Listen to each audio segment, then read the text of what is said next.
de McAfee que no quiere irse, ya se fue. Nah. Ya, sigue. No sé si ustedes están viendo ese letrero de McAfee. Si no, ahí se va a quedar porque no quiere. No lo estamos viendo. ¿No? Solamente estoy viendo el PowerPoint. Ok, gracias. Bueno, hoy nos toca ver un tema nuevo que será mezclas. La materia, las mezclas, coloides, soluciones, etc. Hoy vamos a empezar, y no sé por qué tengo tanto desorden aquí.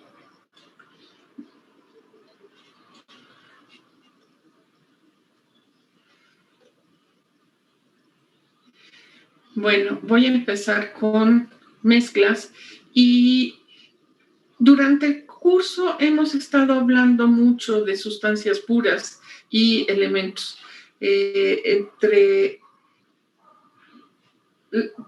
Quiero empezar por aquí porque en realidad debía de haber empezado por acá.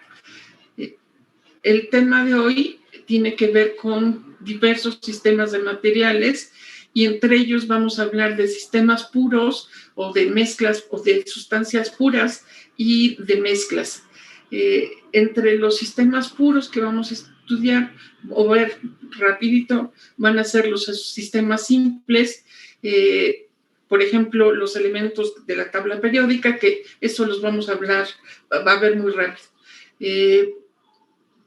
Normalmente estos sistemas simples pueden tener composición fija o variable. Puede ser cualquiera de las dos, fija y variable.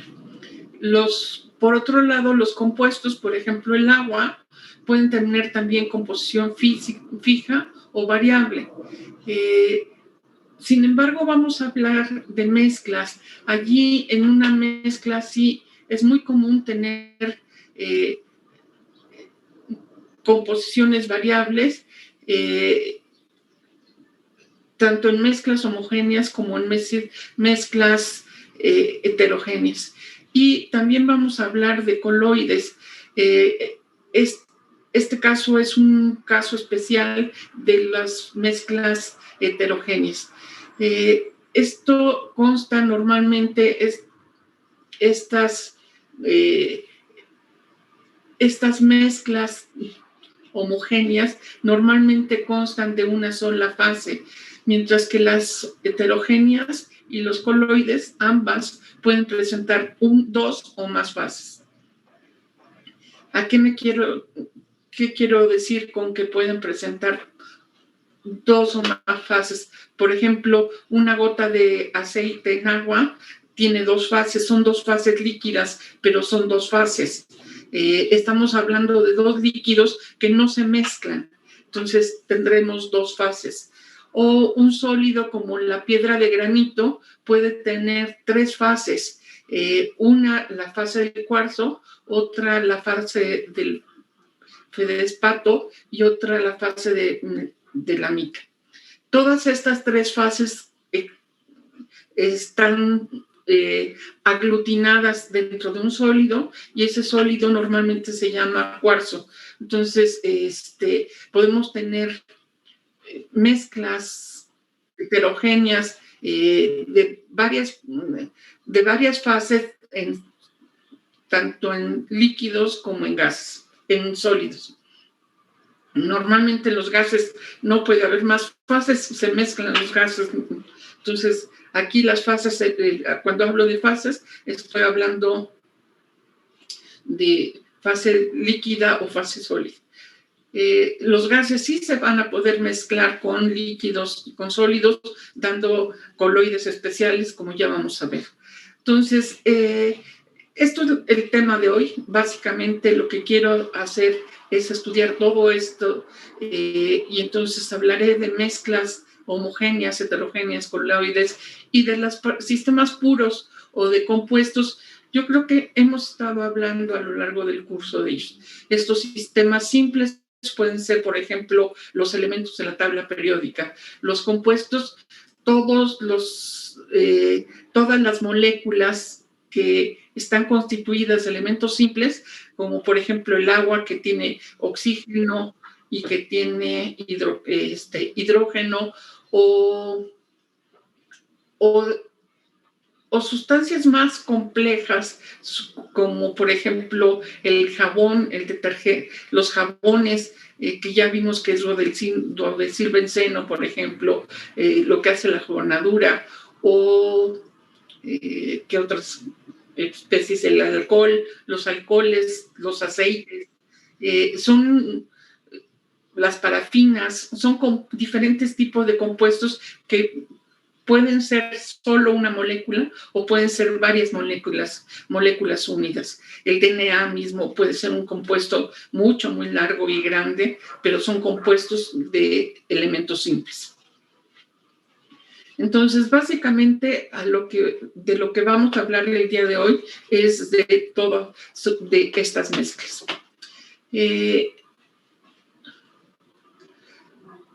Aquí tengo algunas sustancias puras de ejemplos.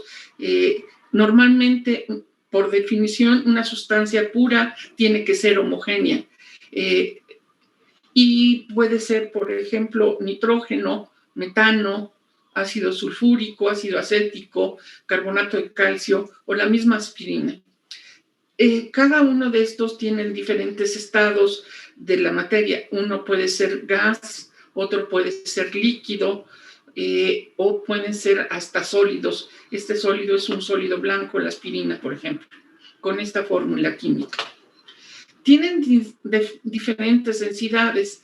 La densidad del nitrógeno es 1.25 gramos por litro, la del metano es 0.55 gramos por litro, y el ácido acético tiene una densidad de 1.05 gramos por centímetro cúbico.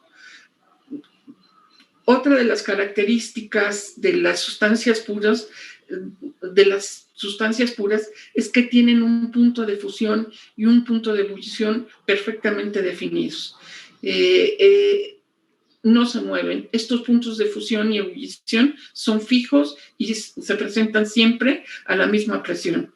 Aquí en este caso es la presión atmosférica. Por ejemplo, se sabe que cuando se calienta lo suficiente la aspirina, no llega al punto de ebullición, porque antes de eso se descompone a 140 grados, a 135 se funde, pero a 140 ya se está descomponiendo.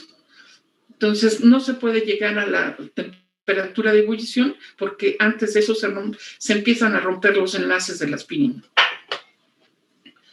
Ahora, ¿cómo es la solubilidad de cada una de estas especies puras? El nitrógeno es ligeramente soluble en algún alcohol.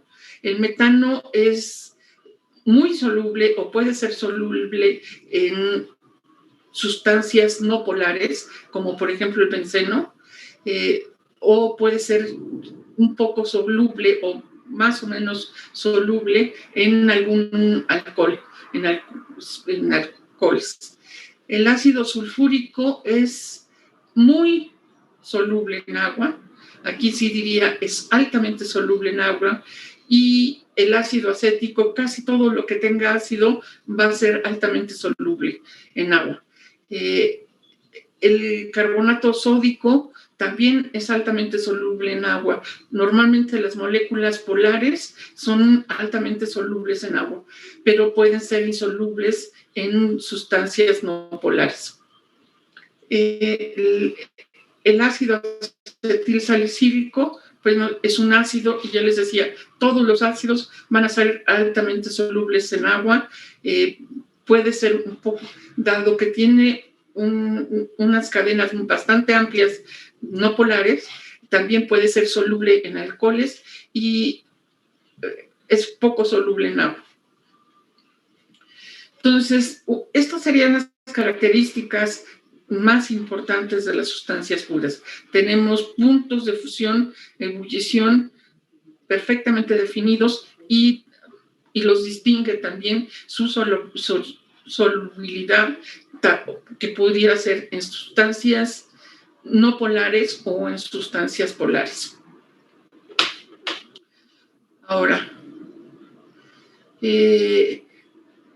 cuando me regreso a esta tablita, digo, bueno, esto puede ser sistemas simples o compuestos y me voy directamente a sistemas de mezclas. Cuando tengo mezclas, entonces empiezo a hablar de las disoluciones. Una disolución, no sé si lo tengo aquí definido, en mezclas homogéneas son aquellos, primero tendría que haber dicho que las mezclas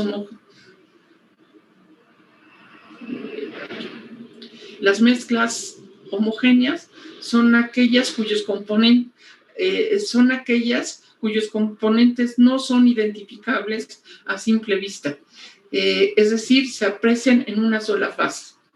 Por ejemplo, aire o agua potable.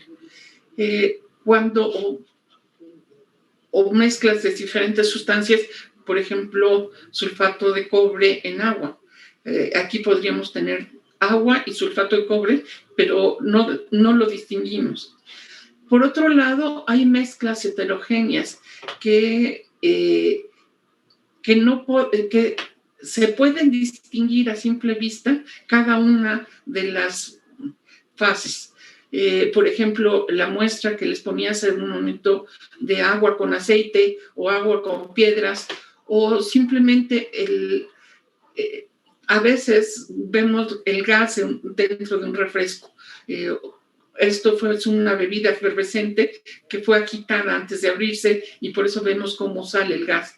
Entonces, antes de abrirlo, tenemos un refresco como este, tenemos una mezcla homogénea. En el momento en que se agita, se desprende el gas y vemos cómo está constituido instantáneamente, por lo menos, de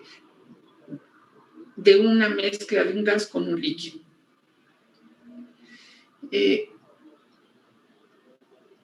Hay otras mezclas, por ejemplo, en los aerosoles podemos tener una mezcla de un gas con un sólido, o en las espumas también tenemos una mezcla de un gas con un sólido. Y bueno, estas son las mezclas que quisiera hablar en toda la siguiente parte de la clase.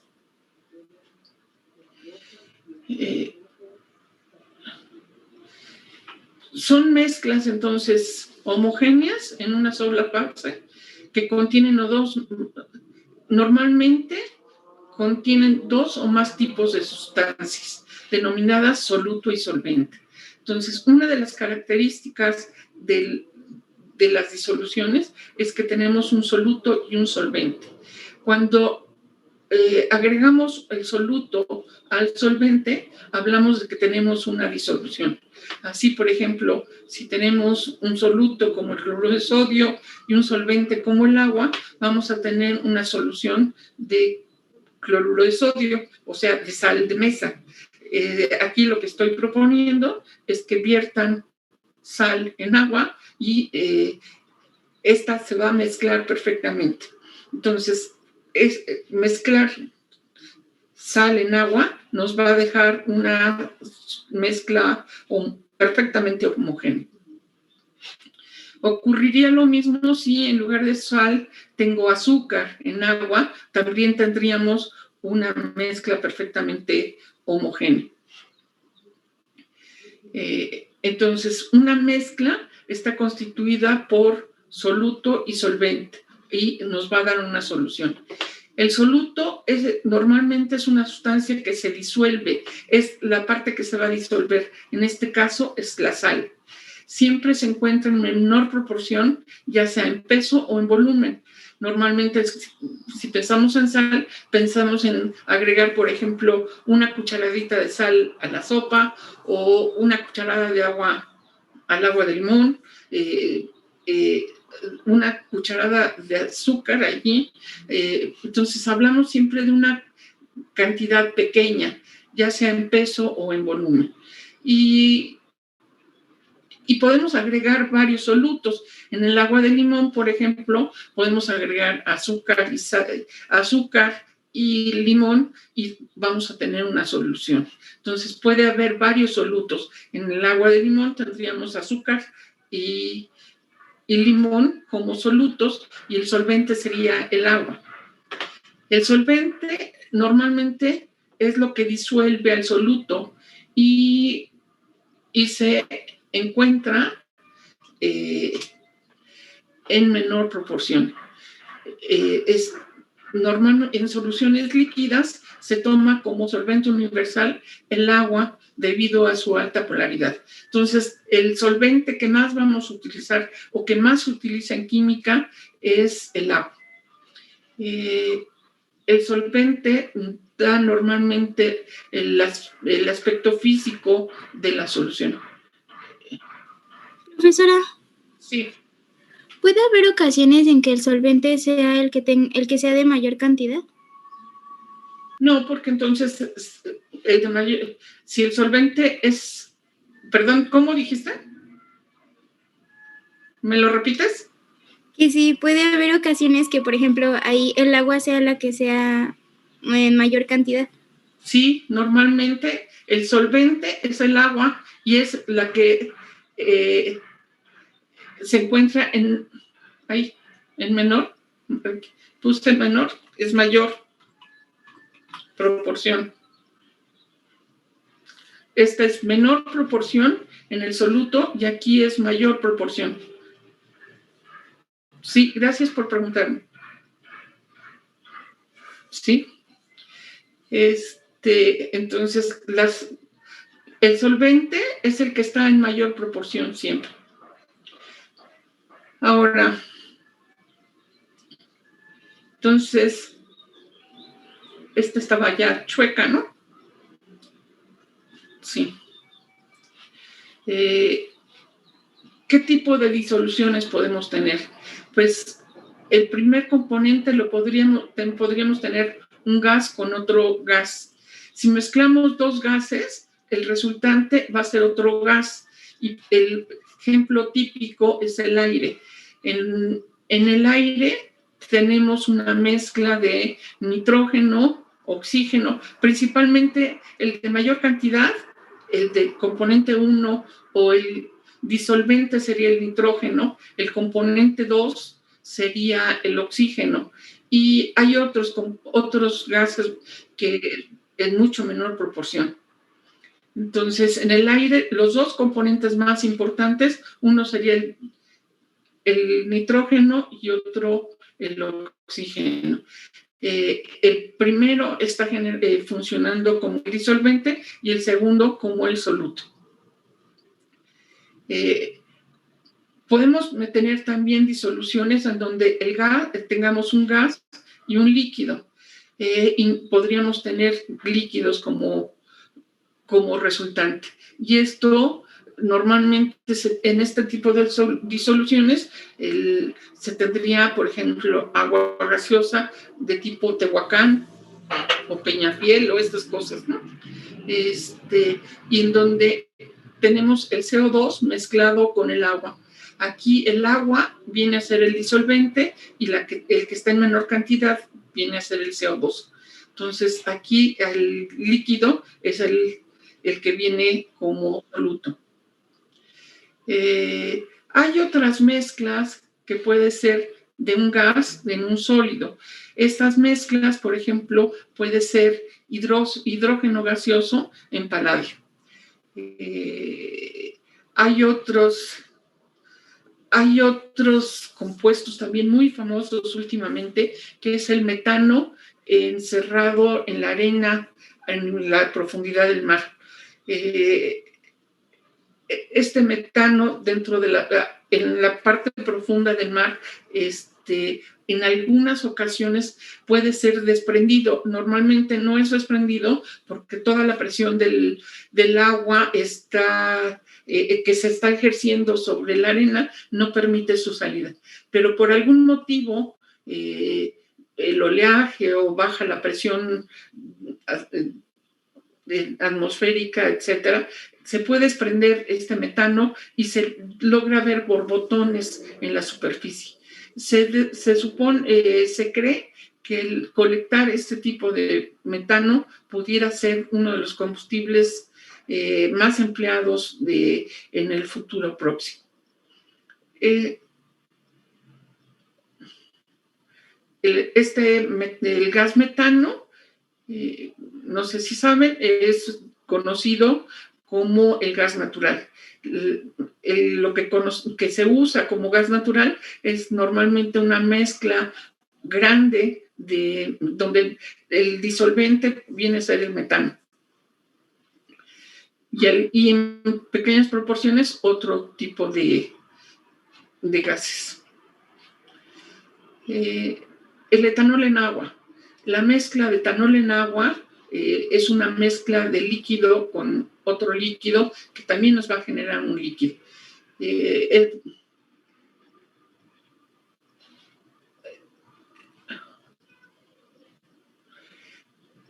Hay, por ejemplo, una mezcla de un líquido con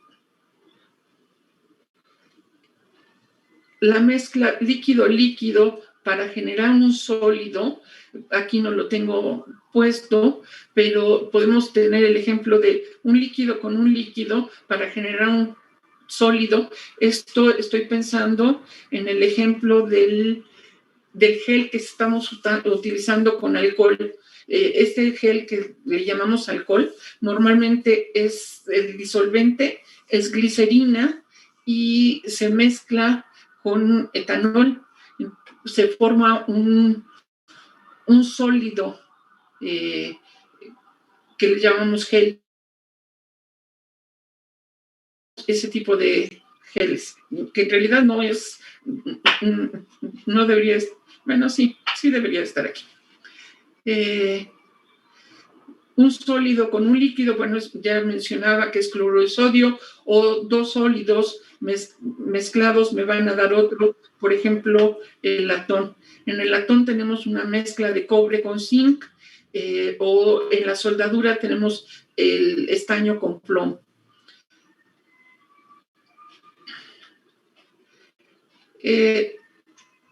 Puedo intentar ver estas animaciones, a ver si si no me falla el internet.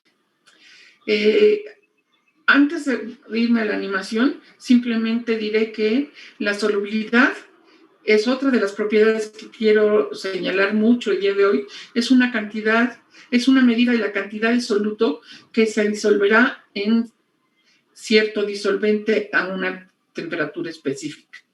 Y en solubilidad siempre hablamos de esta frase de lo semejante disuelve lo semejante, que equivale a decir que dos sustancias cuyas fuerzas intermoleculares son del mismo tipo y magnitud sean solubles entre sí. Por ejemplo, lo que también quiere decir esto es que dos sustancias polares se van a disolver entre sí. Dos sustancias no polares se van a disolver entre sí, pero una polar y una no polar normalmente no se disuelven. Entonces, esto quiere decir esta frase de lo semejante disuelve lo semejante. Entonces, voy a ver rápidamente esta animación. Si prende. Sí. Voy a dejar de compartir esto y voy a compartir de nuevo, pero ahora todo. ¿Se ve mi pantalla? Sí, doctor. ¿Sí? ¿Por qué no quiere? Aquí voy a hablar simplemente de otra propiedad. Tengo pelotitas de un gas y voy a hablar de su difusión. Aquí estoy incrementando el número de partículas de un gas dentro de este cuadrito. Esta es una barrera que yo voy a poder quitar en cualquier momento. Y de este otro lado pongo otro gas. La barrera no permite que se mezclen. de un lado tenemos una masa de 28, el otro puedo dejarlo igual, de 28, o puedo cambiarlo como yo quiera. Puedo ponerle 30, 35, por ejemplo. Bueno, 32. Y el tamaño, pues lo dejaré igual. En realidad no quiero depender tanto de todos estos parámetros. Y ahorita lo voy a dejar a la misma temperatura ambas.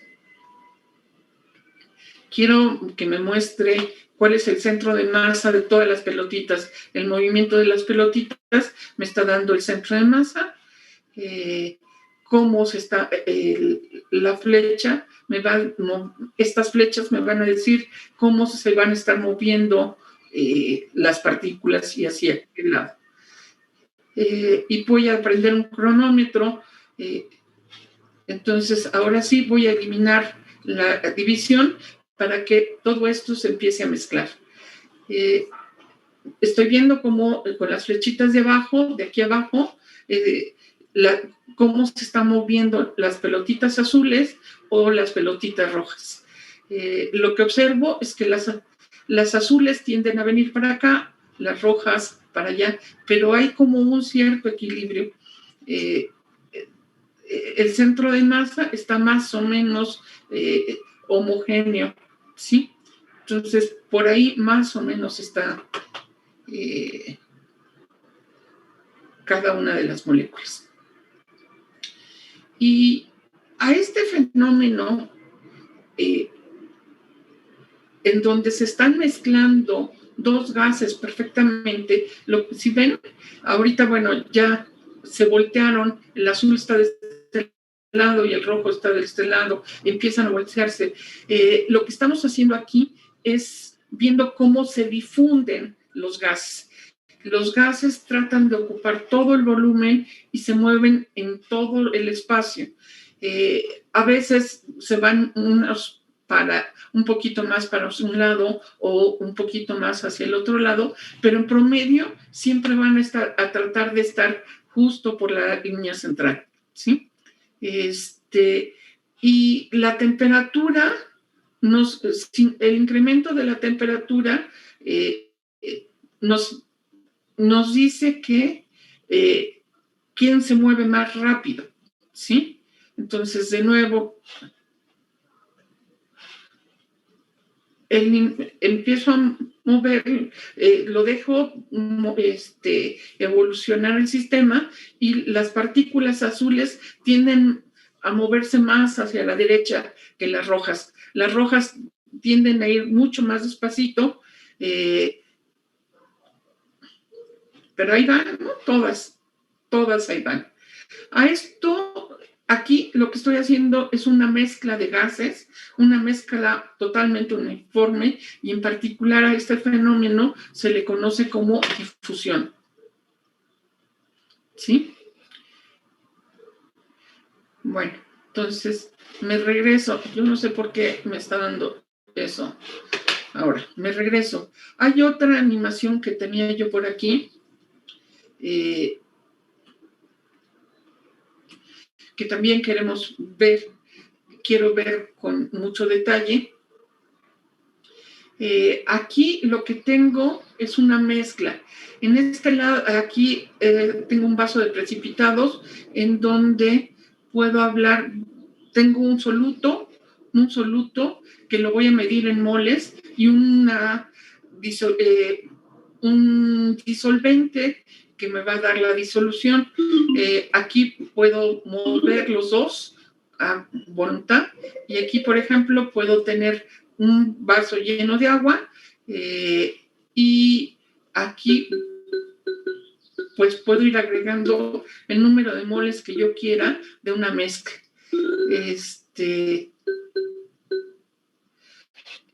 Entonces, aquí me va a dar la concentración de la disolución en molaridad. La molaridad quiere decir moles por litro, moles entre litro, ¿sí? Entonces, lo puedo hacer mostrando valores. Aquí tengo casi el litro, un litro y aquí tengo 0.241 moles. Voy a dejarlo, por ejemplo, en 0.5. 0.5 y un litro. Entonces, la concentración es moles por litro, es 0.5 molar. Normalmente le hablo de molar. Ahora, podemos hacer, por ejemplo, el nitrato de cobalto. Si fuera nitrato de cobalto, ¿cómo vería esta solución? La solución diluida sería 0.05 molar en un litro, o la solución más concentrada que tendría aquí sería 1 molar. ¿Sí? Entonces, ¿a qué tanto puedo concentrar esta solución, esta disolución? Bueno, aquí la tengo hasta 1, pero podría llegar hasta 5. Lo que nos está diciendo aquí es que podría llegar hasta 5 moles por litro y no pasa nada. Yo seguiría viendo una mezcla perfectamente homogénea. Ahora, el cloruro de cobalto lo vería de esta forma y sería más o menos de este color. El dicromato de potasio es una sustancia que normalmente se utiliza mucho en química y lo voy a poner en 0.1 para empezar. Más o menos en 0.1. Entonces, aquí tendríamos una solución 0.1 molar. Lo voy a seguir moviéndome lentamente hasta 0.2.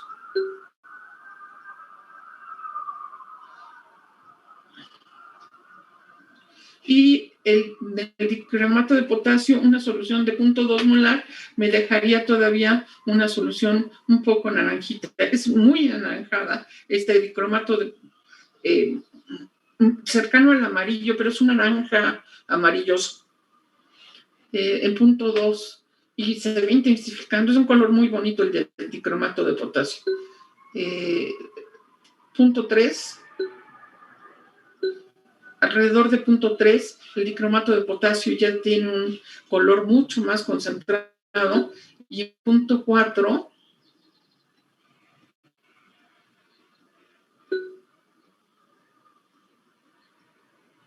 bueno, me sigo porque ya no me fijé en dónde empieza. Hay un momento en donde, bueno, aquí lo que estoy haciendo es concentrar la solución, y en 0.5 todavía tengo una mezcla perfecta entre el dicromato de potasio y el agua, ¿sí? Sin embargo, si lo subo un poquito más la concentración, arriba de 0.5, si se fijan, empieza a haber un pequeño cristal. Entonces, decimos que la solución ha sido saturada. En 0.5, la solución de dicromato de potasio se satura y aparece el primer granito del sólido. Ya no es posible seguir agregando el sólido para... y se va a quedar precipitado en el fondo del vaso. Entonces, en 0.5 decimos, aquí un poquitito antes, decimos que tenemos una solución saturada. Un poquitito arriba tenemos el primer granito del sólido y la llamamos una solución sobresaturada.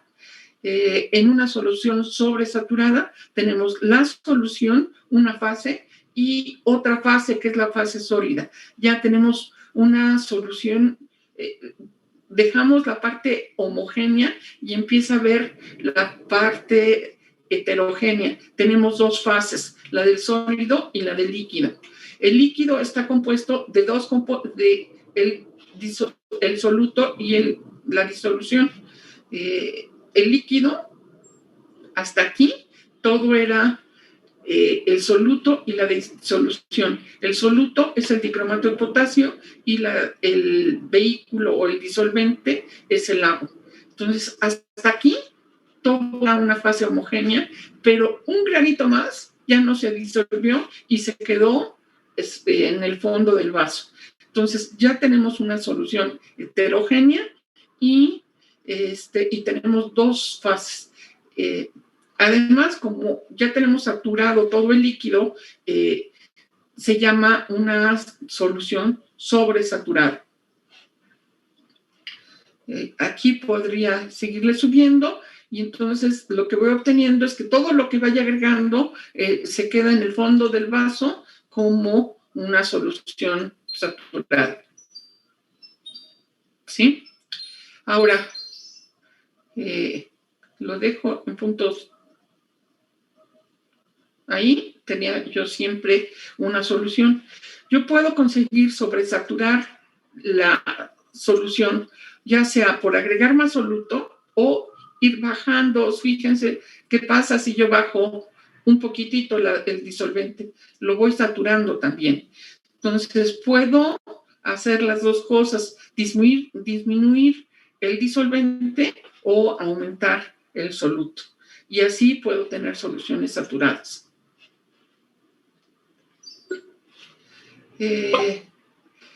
Para cada disolución vamos a tener el que es muy bonito también, es el ejemplo bonito, es el del sulfato de cobre. El sulfato de cobre tiene un azul muy intenso, muy, muy lindo, muy brillante, y el sulfato de cobre también llega a saturarse con bastante facilidad y queda precipitado en el fondo del vaso. ¿Dónde está?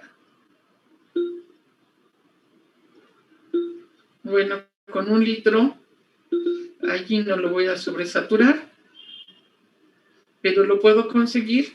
Lo voy a dejar otra vez en 0.5. Profesora, ahí sí. Para que puedan aparecer las bolitas tiene que bajar el volumen de la disolución, ¿no? Sí, eso.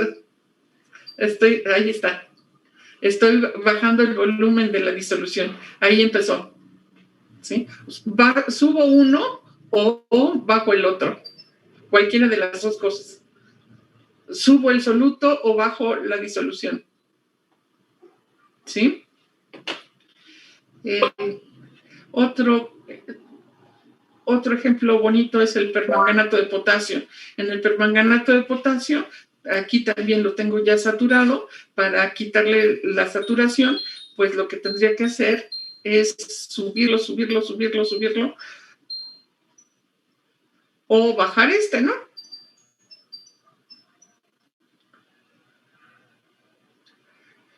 ¿Qué es más? Lo que estoy haciendo es más o menos como cuando hacen el agua de limón. Ay, ya le puse mucho azúcar, entonces le agregan más agua, ¿no? Para disolver el azúcar. Ay, le faltó limón, le agregan más limón. Simplemente están buscando un balance de cuál es cómo quieren su solución, cómo quieren su agua de limón, con mucha azúcar o poquita azúcar. Eso es lo que estoy haciendo aquí. Pero también les quiero mostrar que hay momentos en que se satura y se queda sin disolver todo el sólido. También en el agua de limón hay un momento en donde ya no pueden disolver más azúcar.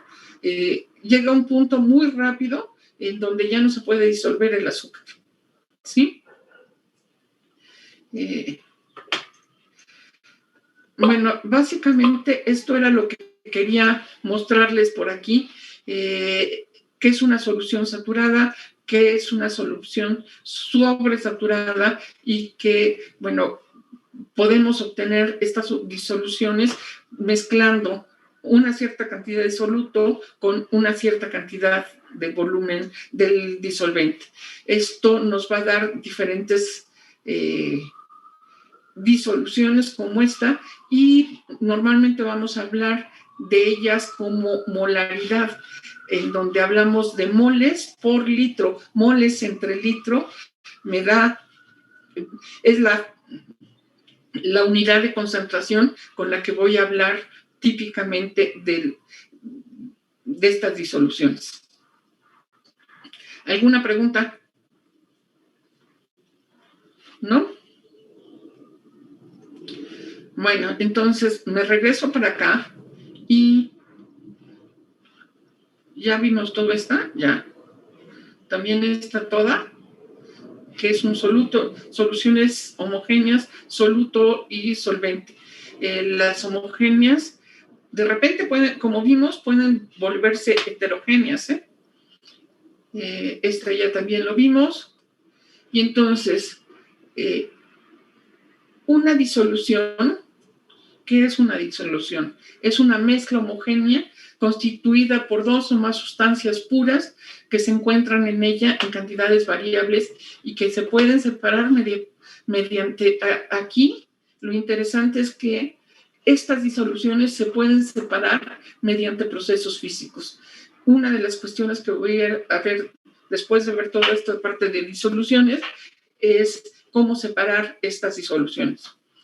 A nivel molecular, ¿qué es lo que pasa? A nivel molecular tenemos un disolvente y tenemos un soluto. Si mezclamos el disolvente y el soluto, vamos a tener una disolución en donde tengamos perfectamente mezcladas las moléculas de uno y del otro. Ya no las vamos a distinguir a simple vista. A simple vista veo un líquido, sin embargo, a nivel molecular sí se podrían distinguir unas con respecto a las otras, pero solo a nivel molecular. A nivel de nuestro ojo estarían como un líquido perfectamente mezclado. Ahora, el soluto es una sustancia que se disuelve, siempre se encuentra en menor proporción, ya sea en peso o volumen. Y en una solución puede haber varios solutos. El solvente, que aquí quiero decirles que normalmente hay muchos libros, se habla de solvente. Cuando yo estudié era disolvente. Se llamaban disolventes. Ahora se usa como sinónimo, disolvente y solvente. Antes el solvente era la traducción del inglés y por eso no se usaba, pero es tan común ahora que ya se usa disolvente o solvente, cualquiera de los dos es totalmente indistinto, son sinónimos. Entonces, el disolvente es la sustancia que disuelve el soluto y generalmente se encuentra en menor proporción. En soluciones líquidas se toma como solvente o disolvente universal al agua. Esto era parte de lo que teníamos antes. ¿Y qué tipo de soluciones tenemos? Podemos tener una solución diluida, una solución concentrada, saturada o sobresaturada. Creo que vimos todos estos ejemplos, los acabo de ver en la animación que teníamos por ahí, o lo podemos ver aquí. Podemos tener agua pura, por ejemplo, o si le agregamos un soluto, tendríamos un poco de soluto, tendríamos una solución diluida, una solución concentrada, cuando tiene mucho soluto, pero siempre en una sola fase. Y en una solución saturada es justo cuando estamos en el equilibrio y donde puede precipitar la solución. En una solución sobresaturada ya se tiene un sólido en el fondo del matraz. Esto siempre hablándolo a una temperatura y presión fija. Entonces, hablamos de que podemos ir concentrando las soluciones, es decir, ir agregando el soluto, y aquí a colorcitos pues se ve muy bien, muy fácil, ¿no? El incremento del color nos da el incremento de la concentración. Hay soluciones que no son coloridas, esta sí, esta también es muy colorida. Entonces podemos hablar de este tipo de soluciones. Insisto que a nivel molecular tenemos un disolvente. Este disolvente lo podemos ver como pelotitas a nivel molecular, y un soluto, que es un sólido que se puede separar y mezclarse perfectamente a nivel microscópico para formar la disolución. Al formar estas disoluciones vamos a tener diferentes, la unión entre estas mezclas se va a dar por lo que ya hemos estado analizando, que son las fuerzas de interacción, que pueden ser de tipo disolvente, interacción soluto, o interacción disolvente-soluto. Normalmente estas interacciones van a ser de tipo John dipolo o de tipo London. Entonces, todo lo que estuvimos viendo en la clase pasada nos está generando la unión de los disolventes.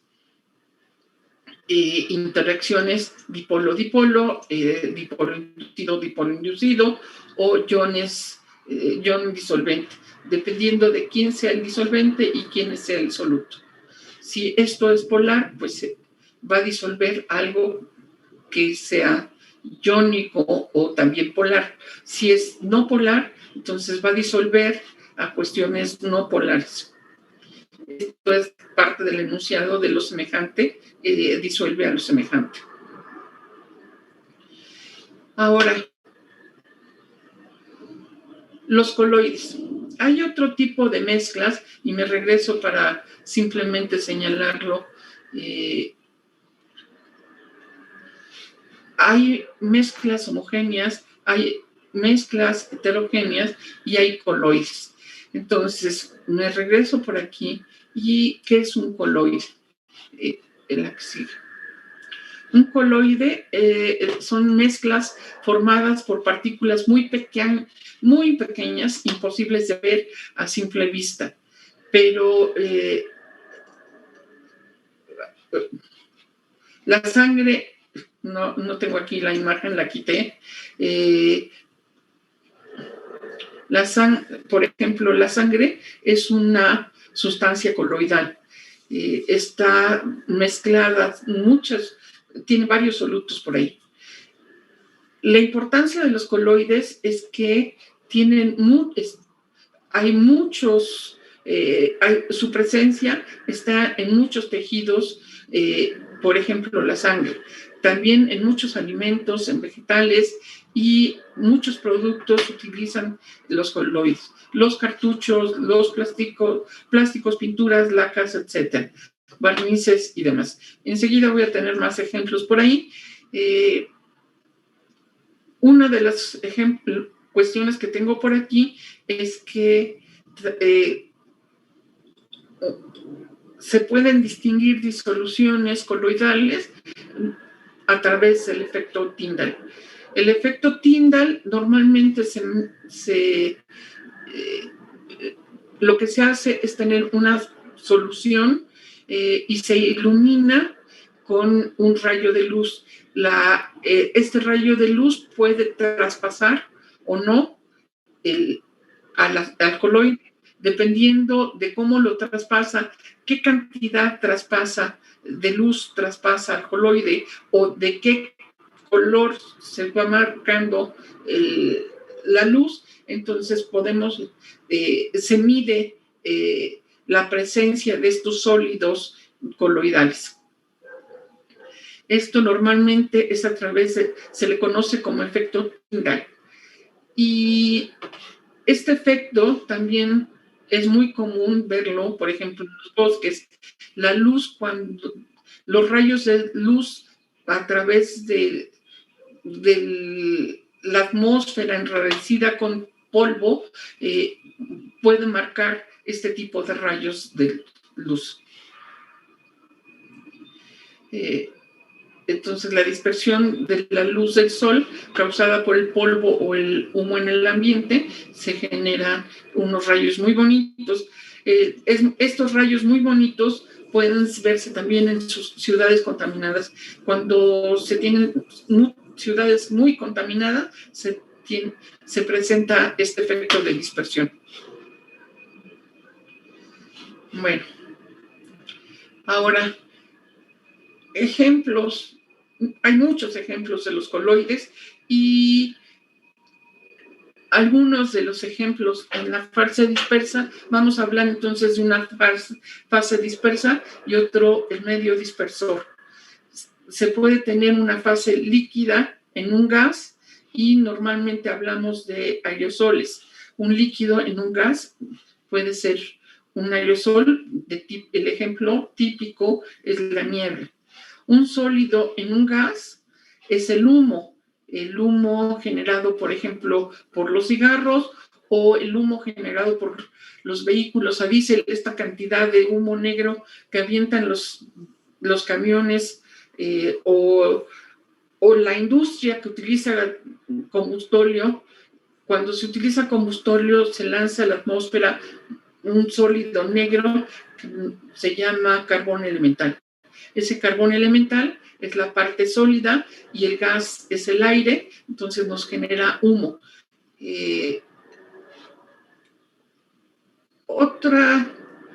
También podemos dispersar gases en líquidos, y esto, por ejemplo, en la espuma, y el ejemplo típico es la crema batida o la espuma para afeitarse.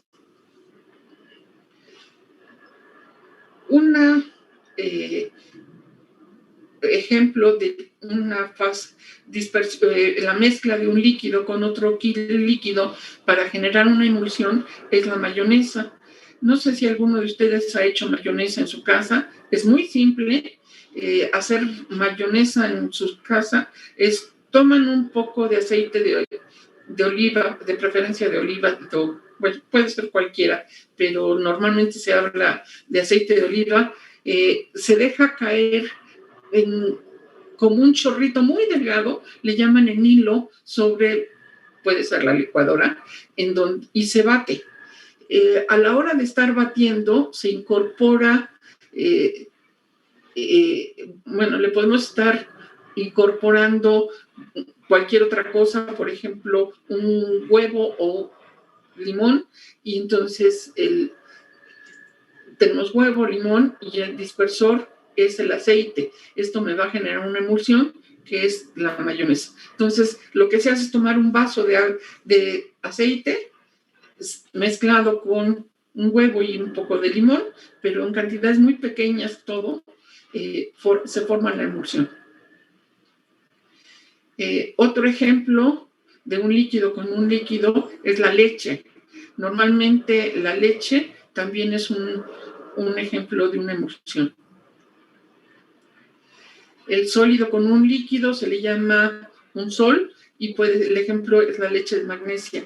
Esto que la gente toma para las agruras, normalmente cuando hay malestares intestinales ligeros, se forman soles.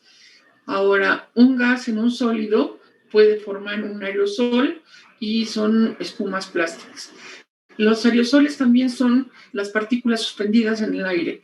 Este contaminante tan famoso en las ciudades contaminadas, normalmente el gas es el aire y el sólido son partículas suspendidas con un diámetro aerodinámico específico. Esto entonces genera aerosoles. La mezcla entre un líquido y un sólido genera geles como las gelatinas. Una gelatina, esa que son tan ricas que les dan a todos los niños desde bebés, esas son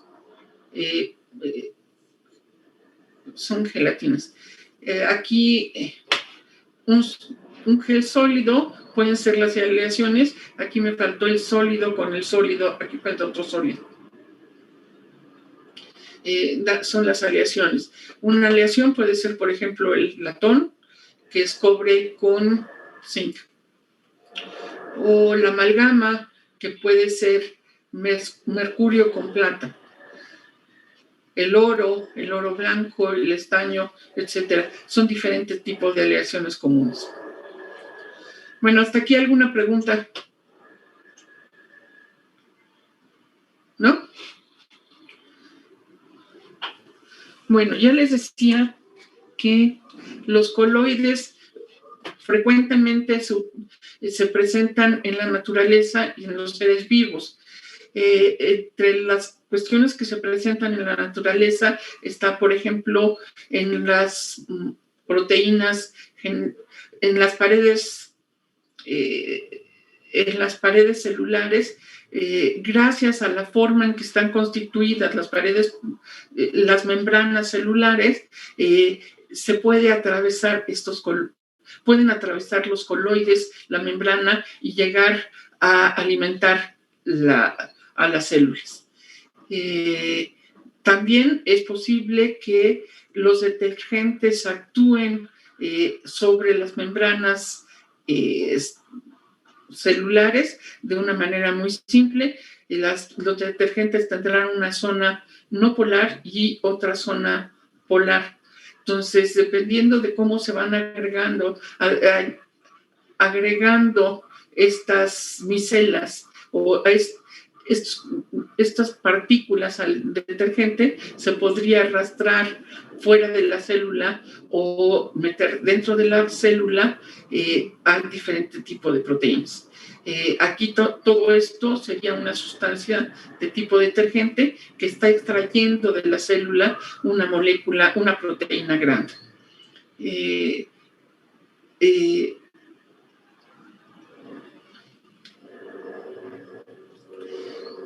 Entonces, hay alcaloides que son hidrofílicos y hay otras que son hidrofóbicos. Los detergentes tienen los dos, tienen las dos zonas, una que es una zona de atracción por el agua y otra es zona de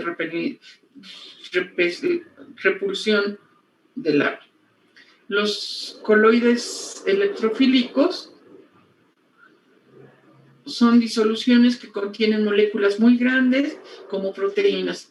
En la fase acuosa, una proteína como la hemoglobina se pliega de tal forma que las partes hidrofílicas de la molécula son capaces de formar interacciones favorables con las moléculas de agua a través de fuerzas ion-dipolo o mediante formación de enlaces de hidrógeno.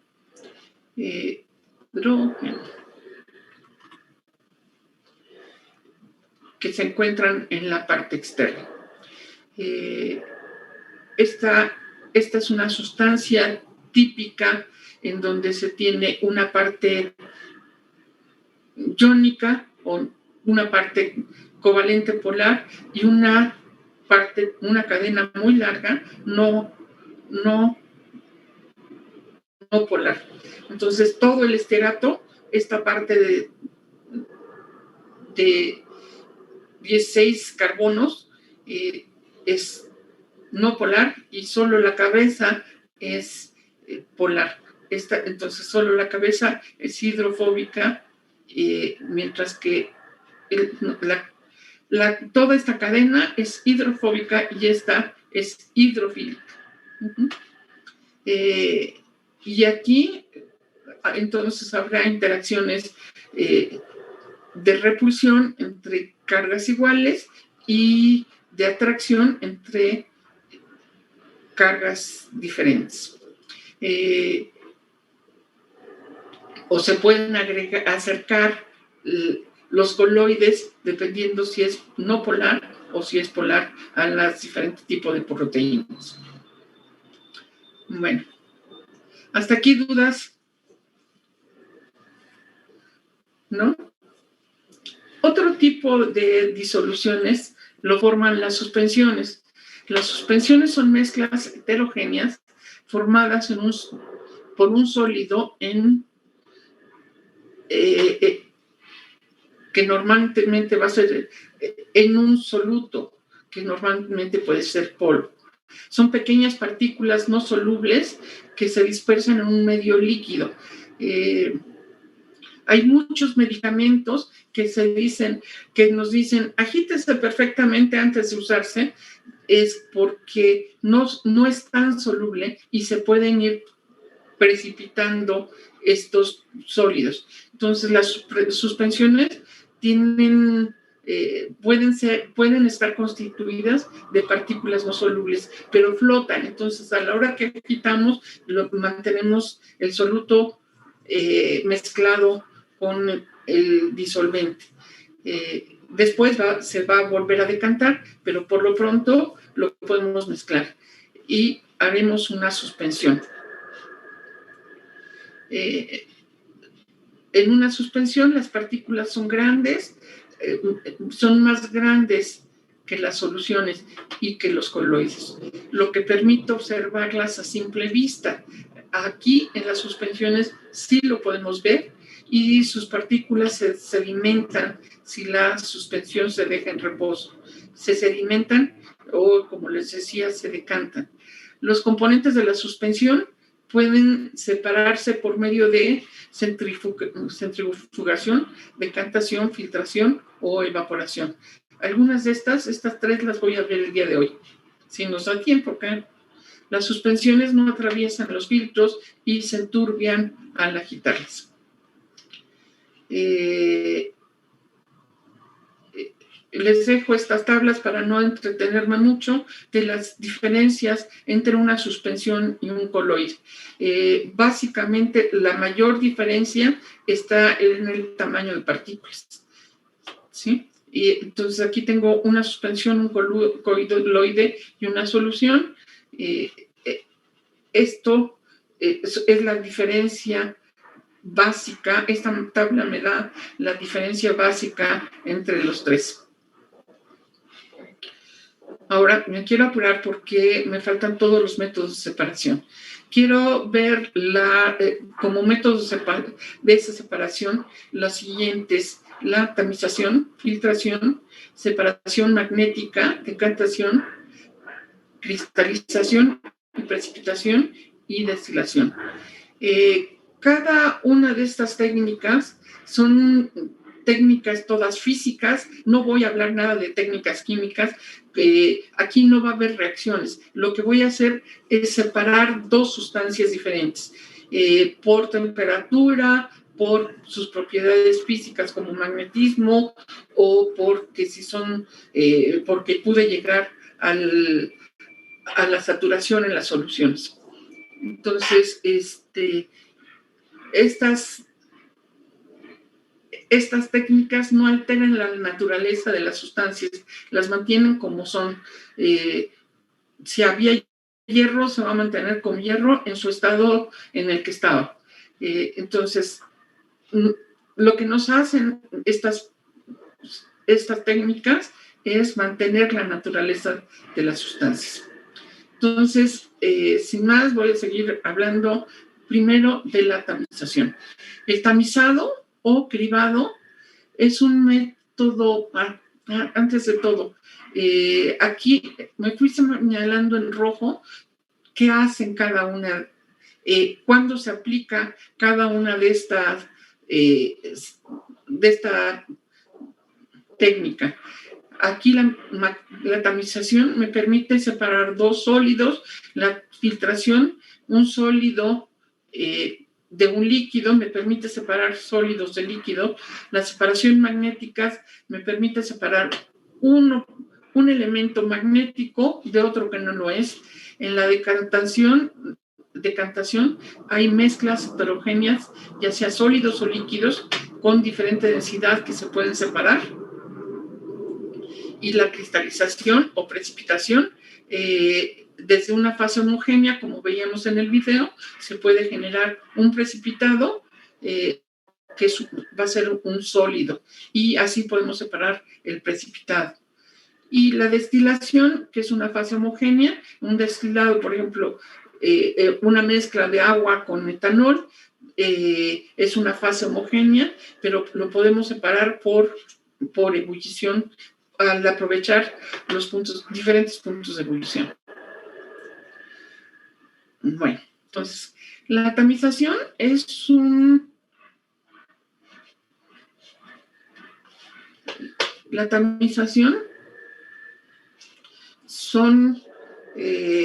es un método para separar dos sólidos.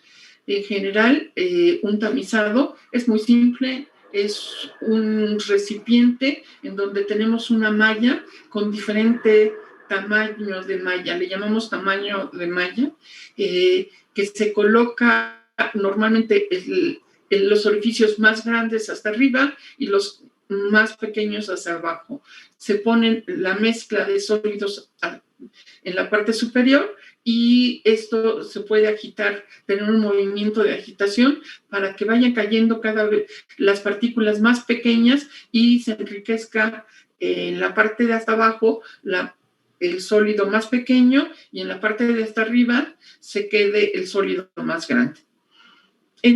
Este es un método, el cribado o tamizado, muy antiguo, es ancestral y desde los egipcios ya se conocía este método. Es muy común utilizarlo en la construcción, en el cemento. Normalmente hay un cribado del cemento, como se está haciendo por aquí. Se hace pasar por una malla, la arena se requiere de un cierto tamaño de partícula y a través de una malla como estas se puede ir separando la arena. Hay otras cuestiones, otros tamices que, por ejemplo, nos permiten separar de los suelos la grava, la arena y la arcilla. Cada uno de estos tiene diferente tamaño de partícula y podemos hacer uso de esa diferencia y separarlos. Entonces, la tamización o cribado es muy simple y se utiliza de manera industrial, ancestral. En el campo de la minería es muy común utilizar esto, pero también en el tratamiento de aguas. El primer paso para hacer un tratamiento de aguas puede ser el tamizado o cribado. Normalmente las aguas residuales, por ejemplo, suelen ser conducidas a través del drenaje y llegan a la planta de tratamiento. Y en la planta de tratamiento lo primero que se hace es poner una criba, es decir, unas rejas metálicas, quizás de una perforación muy grande, de varios centímetros, 5 o 10 centímetros, pero no permiten el paso de las ramas grandes o de telas o de sustancias grandes. Y después se va a pasar, se pudiera hacer hasta un pequeño molido de estas sustancias, de estos sólidos, y dejarlos pasar como algo más pequeño o separarlos en primera instancia. Y aquí el cribado podría ser de 2 o 3 tamaños antes de entrar a la planta de tratamiento de aguas. Bueno, ¿alguna pregunta de tamización? ¿Algún comentario? ¿No? Me sigo. Entonces, me sigo. La filtración. La filtración se emplea para separar un sólido mezclado con un líquido, el cual no es soluble, y consiste en hacer pasar la mezcla a través de un material poroso que frecuentemente se acopla a un embudo. Es muy común verlo en casa, en el café o en el té. Normalmente el café se filtra con un papel filtro. El proceso es muy simple. Podemos tener el papel filtro o arena y un embudo y el agua. En el laboratorio lo haría yo así, poniendo un embudo, haría pasar la arena mezclada con agua y esta arena mezclada con agua sobre el papel filtro, retiene a la arena y deja pasar al agua. Estoy mostrando un ejemplo a nivel laboratorio. Así se vería, más que esta ilustración, un filtro de laboratorio. Nada más no puse filtros a nivel industrial. Ahora, la separación magnética. En la separación magnética sirve para separar dos objetos. Uno que debe ser ferroso o tener propiedades magnéticas y el otro no. Por ejemplo, aquí se tiene una mezcla de harina y hierro. Cuando acercamos un imán, lo que generamos es que el hierro jale el imán jale el hierro y se separa de la harina. Este puede ser, es un proceso muy limpio, no deja residuos y es muy utilizado en minería. Hay otros, este proceso, por ser tan limpio, también puede ser utilizado en cereales que contienen hierro y así separarlos de otro tipo de residuos que no son cereales. Entonces, la limpieza de los cereales se puede dar con imanes. El método, entonces, simplemente se acerca el imán a la mezcla, se genera un campo magnético que atraiga a los compuestos ferrosos, dejando solo el material no ferroso en el contenedor. Otro ejemplo típico también es el azufre mezclado con limadura de hierro. Podemos separar la limadura del hierro y que se quede el azufre por ahí. Es un método muy barato y muy útil cuando se trata de separar diferentes tipos de materiales. ¿Alguna pregunta? ¿No? Me sigo. En la decantación. La decantación es utilizado para separar mezclas heterogéneas. Una mezcla heterogénea puede ser de líquidos en donde no tienen la misma polaridad ni la misma densidad. Entonces se separan por densidades y por polaridades los líquidos. Aquí tengo diferentes líquidos, por ejemplo, miel, jarabe de maíz, jarabe de arce, jabón, agua, aceite vegetal, alcohol y aceite para lámparas. Lo que se hace es que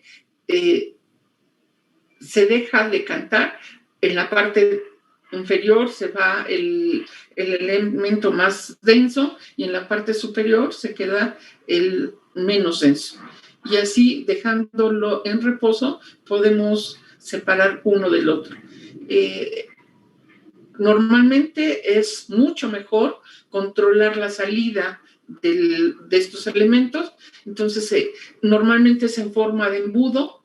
La decantación tiene un embudo y una llave que permite decir hasta aquí llegó uno de los disolventes, uno de los elementos líquidos, la separación de uno de los líquidos y podemos separar el otro perfectamente.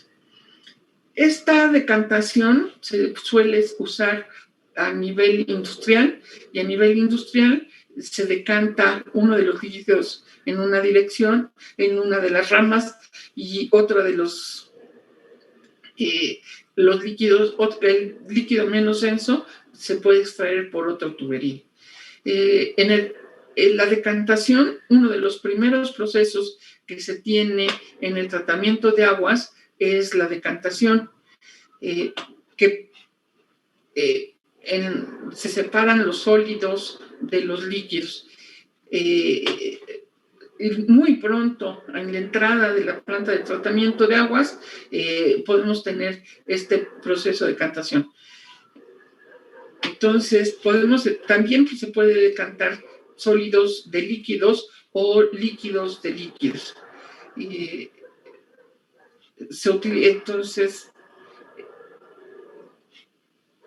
el ejemplo más claro es agua y aceite y se puede ir abriendo, insisto, las llaves, la llave del decantador a nuestra voluntad. Otro de las cuestiones que quiero ver es cristalización y precipitación.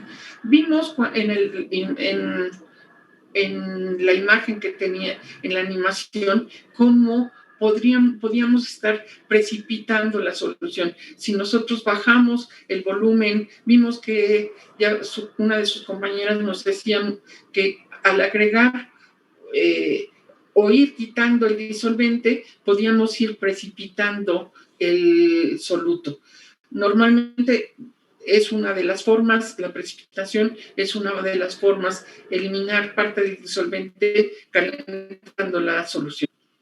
Otras veces se hace por reacciones químicas, se puede tener, por ejemplo, una disolución con nitrato de plomo y agregar otra disolución con yoduro de potasio.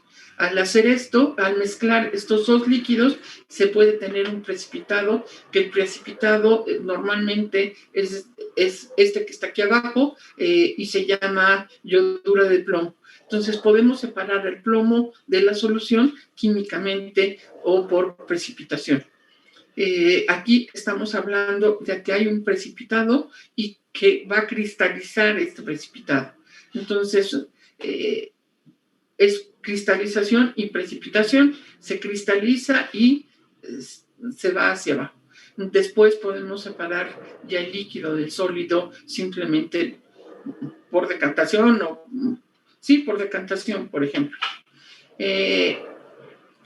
Pero entonces normalmente vamos a buscar una sobresaturación producida por enfriamiento de la solución. La temperatura nos va a ayudar mucho con evaporación despreciable. O puede haberla por evaporación del disolvente con un poco de enfriamiento o por evaporación, por combinación de enfriamiento y evaporación en los procesos evaporadores adiabáticos.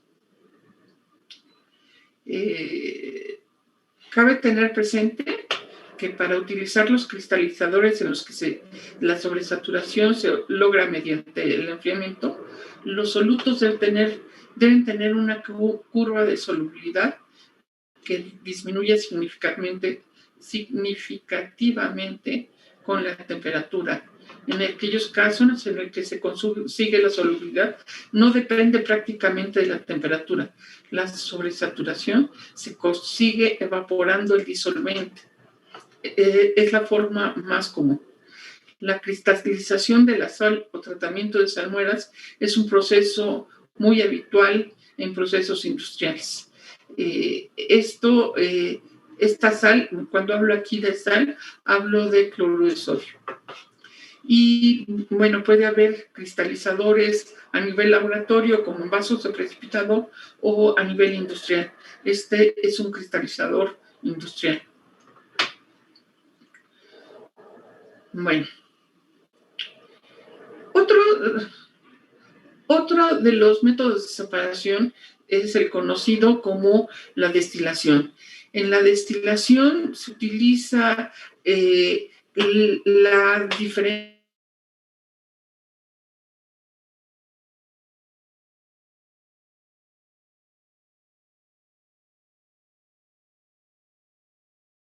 en los puntos de ebullición entre los líquidos que hablan de la... Bueno, hola, ¿qué tal? Muy buen día, me presento. Mi nombre es Daniela Reyes Lalomo, que me gusta así como... Estoy ocupada. Perdón.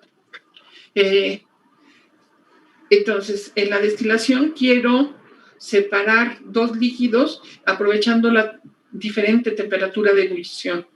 El primer elemento que va a ebullir va a ser el que tenga la temperatura de ebullición más baja, es decir, el que sea más volátil, el que pase al estado de vapor con menor energía.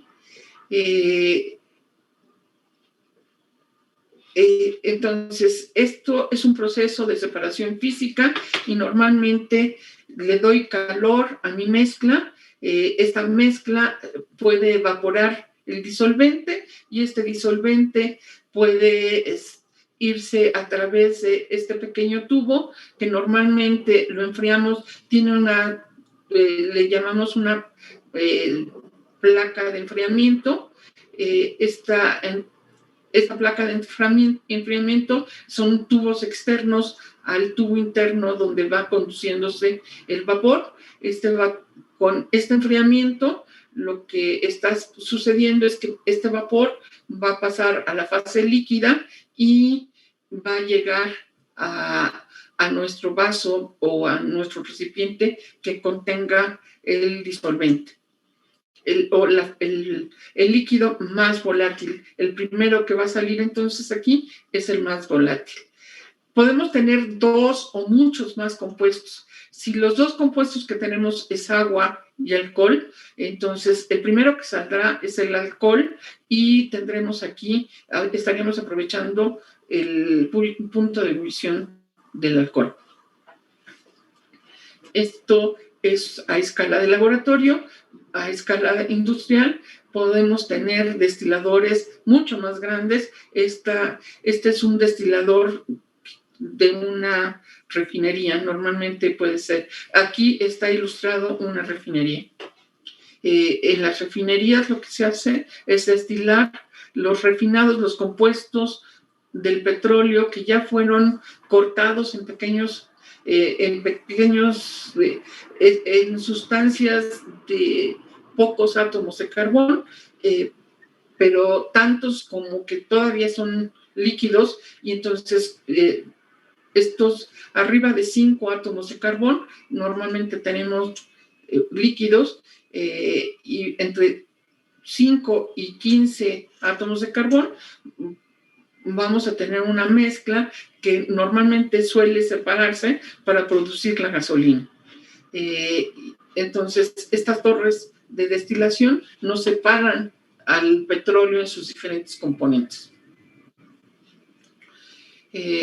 Entonces, y sale primero el más volátil, cuya presión de vapor es la más baja.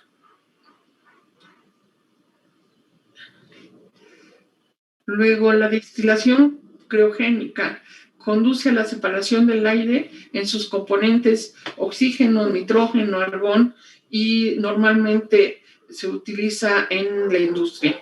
Con la destilación, ya acabé, estoy terminando. Nada más son estos 2 renglones y quiero poner un ejemplo de la destilación criogénica. Con la destilación criogénica se separa el oxígeno del aire. Es lo que se está de oxígeno para la gente que necesita en estos momentos. Se está utilizando una destilación criogénica. Esto se da a temperaturas bajas y presiones también altas. Entonces, es normalmente de manera industrial. La química industrial es muy vasta y destila muchos productos y líquidos en toda la cuestión química, en la farmacéutica o en la de pinturas o en la producción de colorantes. Normalmente en toda la industria química se utilizan estos procesos de destilación. Bueno, hasta aquí quería llegar el día de hoy. ¿Alguna duda o algún comentario, alguna pregunta?